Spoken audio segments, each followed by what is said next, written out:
we need to look at the triangulation of our thoughts, feelings, and actions. When we really understand this, we can absolutely revolutionize and upgrade our timelines and our realities. So, what are thoughts? Because there is a misconception about what thoughts are. We think that thoughts are the words that we think, right? So, we might think, oh, I want to go to the shop, and we think that that is a thought, or I think, oh, I'm not good enough, and we think that that is a thought. And actually, that is not the origin of a thought. Thoughts are energetic packages. And these energetic packages of thoughts actually originate from imagination, from a picture in our minds, whether we are conscious of that picture or not. If you think about prior to the time that we could articulate those pictures in our minds, first of all, it was a picture, and then we learned how to use words to describe that picture. So our thoughts are not the words that we speak. However, when we give words to our thoughts, those pictures in our minds, then we actually charge that picture, that image, that symbol with more energy. We're giving it more power. We're speaking it into existence, one could say. So our thoughts are really these energetic signals, and it's the pictures, it's the imagination, it's the things that we see in our mind, whether we're conscious of that or not. And as we see those pictures and then we articulate it or we hear it in our mind as a sentence, because we attribute words to that picture in order for us to understand that picture, because we have created a language in this reality. If you are not in this reality, in other realities, we don't use words to communicate pictures. We telepathically communication through our heart space, through our vibration, through the sending of those images and pictures between each other, and then we translate it into a knowing. So our thoughts then, so understanding there are these energetic signals, it's sending out a signal, it's sending a signal out, and it's creating a command as we are. It is really our dominant thoughts that do this, the dominant thoughts that we have. So the dominant pictures, images that are within our imagination, that are within our energetic system, are then creating these feelings. So it starts to create a feeling. We start to feel a certain way about the thoughts that are being generated, these energetic packages. And as we feel a certain way about it, well, that drives our actions, right? So if we have a image of ourselves as not being good enough, as being less than, as being this quiet person that is not confident, that has anxiety, then we're going to start feeling all the feelings that are attached with those pictures in our minds of this quiet person that doesn't feel confident. We're not going to feel good about ourselves. We're going to feel scared about being in the world. We're going to be worried that we're going to be humiliated or confronted, or something's going to happen that doesn't feel good. So as we feel all those things attached to that image that we have of ourselves, so it's an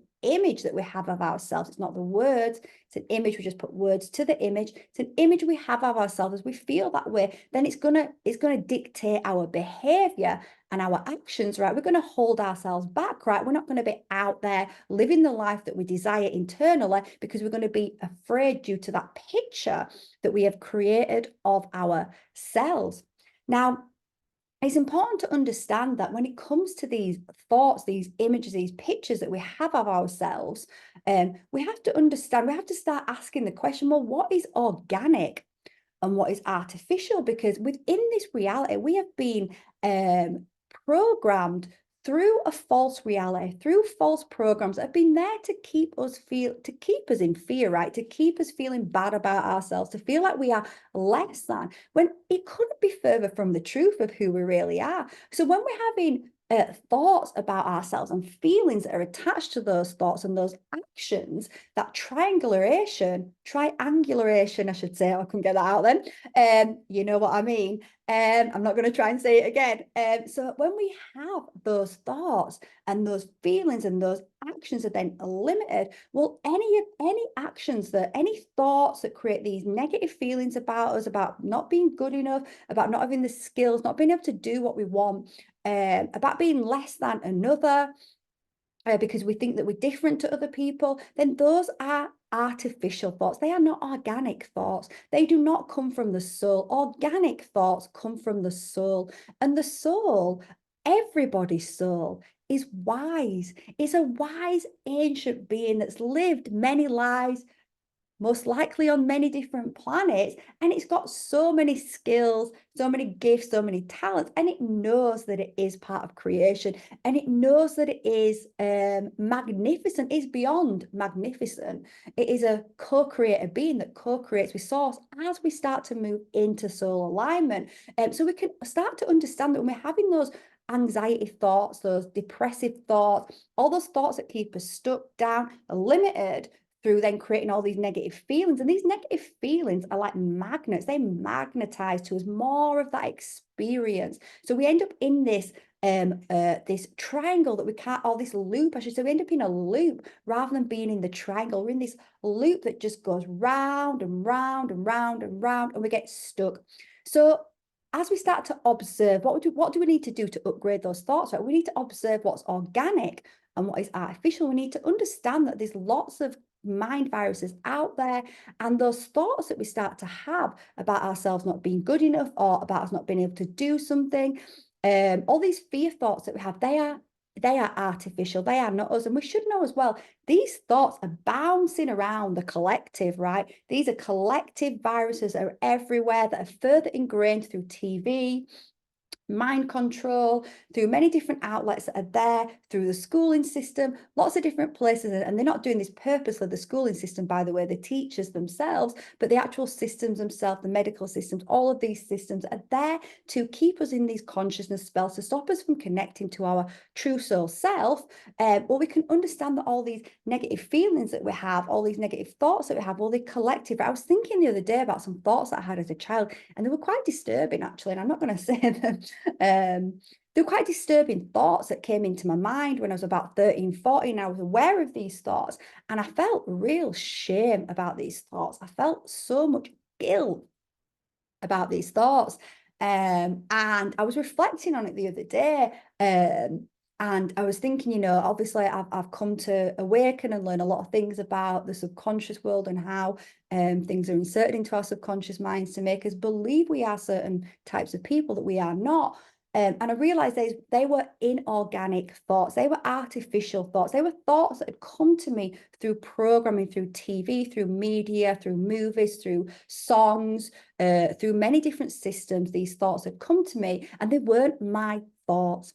And that's why when I was having those thoughts, I felt so much guilt. I felt so much shame, because I knew, and I didn't act on those thoughts, because even though then I didn't really understand it wasn't me, I thought it was me.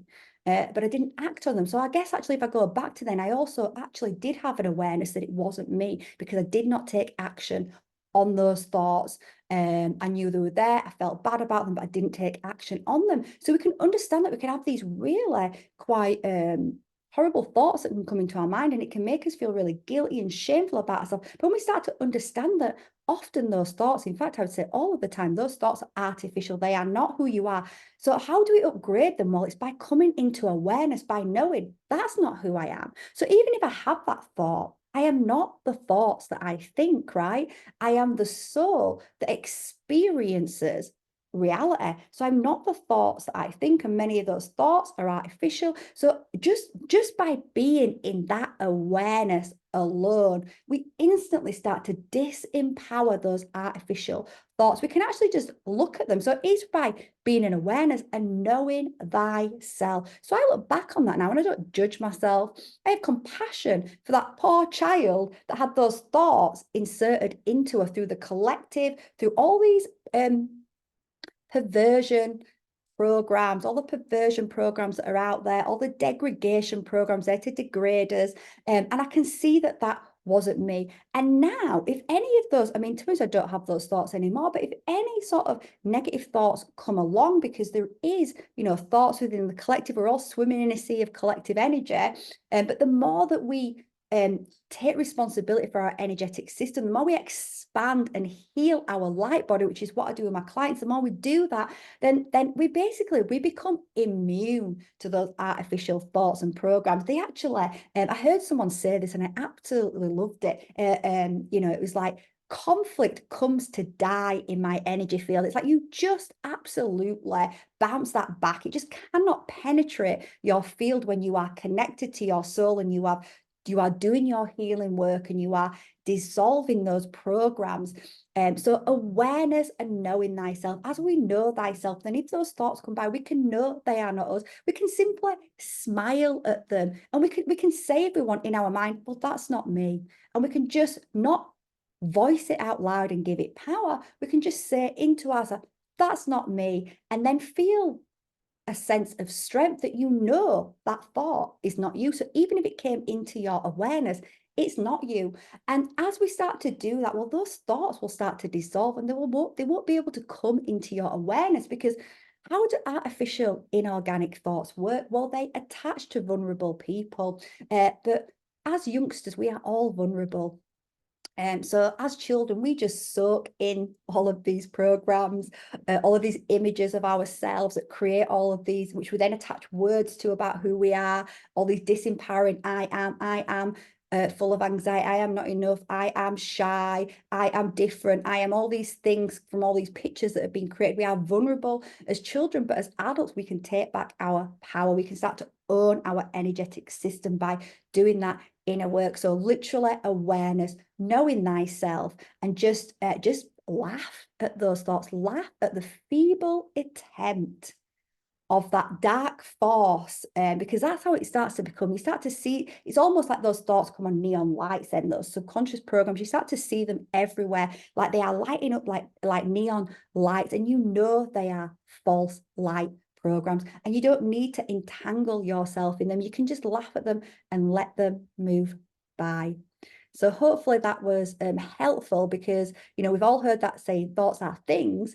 And I spent years and years and years trying to sort of grapple with, well, thoughts are things, but really it's our feelings, our emotions that attract everything to us. So I was trying to reconcile those two things, because at the time I was seeing thoughts as being words, as being ways that we just, you know, thoughts as coming in as a sentence. That's a thought, a sentence, but it's not. That's just that we have learned language and we attach words to the images, to the pictures that are the thoughts. So is the imagination, right? Is the image, it's the picture that's been put inside our subconscious mind. It's in the collective subconscious. Like, for example, there is a picture within the collective subconscious that there is no soul, and that is a lie. But often people, through that picture, through that image that's been imprinted in their psyche, well, then they have these thoughts that there is no soul, and they feel disconnected. They feel on their own, that they don't have a soul, that they don't have, you know, there is no mother, father, God, source looking after them, that sees them as a, you know, as important, as mattering, because source loves all of its creations, and source is not the God in the Bible that is vengeful and, you know, just annihilating and genociding people because he's mad. That's not God. And as we start to realize those images and thoughts that have been put in, we empower ourselves by seeing them. Well, we start to shift how we feel. And as we start to shift how we feel, well, we start to act in different ways. We start to move past all of those limits. So I hope that was insightful. And yeah, that's all for now, folks.